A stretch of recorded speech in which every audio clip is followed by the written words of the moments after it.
Nsellmilkom lit-telespettaturi kollha tal-Mix Zone u nilqakom għar-reazzjoni tiegħi għall-partita li l-Man United iddebuttaw f'Old Trafford kontra t-tim ta' Wolverhampton. Kienet logħba li setgħet marret kull naħa, fiha rajna d-debutt ta' Onana u kif ukoll id-debutt ta' Mason Mount f'nofs il-ground. It-tim tal-Wolves kien dixxiplinat ħafna, kell plejers bħal Kunja li beda jagħti battikata lid-difiża tal-United fl-ewwel ħaf bil-ħarbiet tiegħu. Kienet partita li fiha rajna azzjonijiet kemm xejn kwieti li min-naħa tal-plejers tal-United stennejt aħjar fl-opinjoni tiegħi. Kellek plejers bħal Bruno Fernandes, Casemiro u kif ukoll Garnacho li kienu kwieti tul il-partita kollha. Kellek fl-opinjoni tiegħi prestazzjoni mill-aqwa mir-right back Wan-Bissaka. Kienet partita eċċellenti min-naħa tiegħu, fil-fatt kienu li ta' l-assist lil Varane li skurja fil-75 minuta. Ta' min jgħid ukoll li d-difiża tal-United kienet dixxiplinata, kienet tista' tgħid tul l-ewwel taqsima daqsxejn ukoll impenjata wkoll. Fit-tieni ħaf rajna l-bidla ta' Lisandro Martinez u minfloku daħal Lindelof li wkoll kellu partita tajba. Nemmen li d-deċiżjoni kienet għaliex Lisandro kien ammonit u ovvjament f'partiti bħal dawn f'bidu ta' kampjonat tibża daqsxejn għal karti s-sofor ovvjament. U bekk nemmen li d-deċiżjoni ta' Ten Hag kienet waħda pożittiva. Oġbitni ħafna s-sostituzzjoni ta' Sancho. Fl-opinjoni tiegħi Sancho bidel l-andament tal-logħba. Nemmen illi tana performance tajba.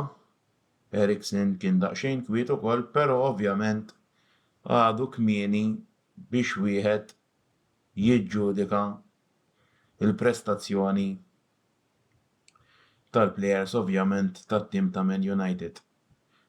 Oġbuni l-Wolves iva, kellhom wara dixxiplinat, kellek plejers bħal Kilman u Dawson, żewġ center backs li kienu f'forma tajba, kif ukoll Semedo mal-lemin u Nuri max-xelluk. Semedo tista' tgħid li beda jagħlaq tajjeb ħafna kemm fuq jiġifieri il-linja tal-lemin u tista' tgħid li anke Nuri kellu prestazzjoni tajba wkoll. Fl-opinjoni tiegħi il-logħba setgħet marret kullum kien. Fl-ewwel ħaf il-Wolves kellhom żewġ azzjonijiet perikolużi u kif ukoll anke fit-tieni taqsima anke lejn l-aħħar rajna l-azzjoni fejn Onana ħareġ għall-ballun. L-andament jiġifieri seta' mar kullum kienu d-deċiżjoni finali kienet li bil-VAR ir-referi kompla l-logħba għaddej biex tista' tgħid wara 7-8 minuti ta' extra time meritatament fl-aħħar mill-aħħar il-tim tal-Man United ħal-ewwel rebħa. X'nistenna minn dan l-istaġun? Minn dan l-istaġun nistenna performance tajba minn plejers bħal Rashford, Bruno Fernandes, Casemiro.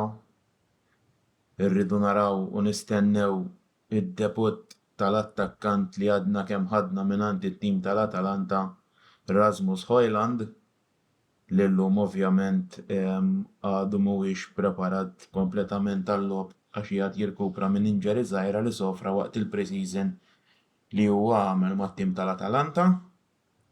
Però nemmen li huwa ħajkun acquist u ħajkun plejer li ħajiswina.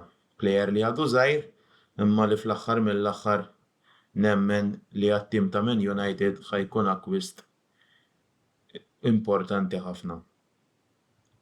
Id-debut ta' Onana ġobni ħafna wkoll, der konfidenti fil-lasta mhux faċli li tirreplace goaler bħal De Gea li kien ilu magħna sa mill-era ta' żmien Sir Alex Ferguson, jiġifieri tista' tgħid li Onana għandu l-asta u għandu biċċa xogħol kbira x'jiddefendi tul dan l-istaġun.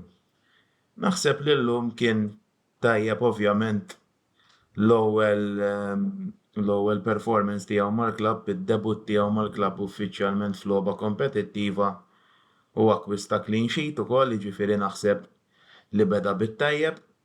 Mason Mount kien ovvjament ma kienx ħażin, però ovvjament għadu kmieni biex niġġudika l-plejers tat-tim tiegħi stess. Kuntent bir-rebħa, inħares il-qudiem mal-logħba tas-Sibt, l-ewwel test ma' tim jiġifieri konfront dirett li sta' tgħid li jista' jiċċallenġja wkoll mat-tim ta' Tottenham.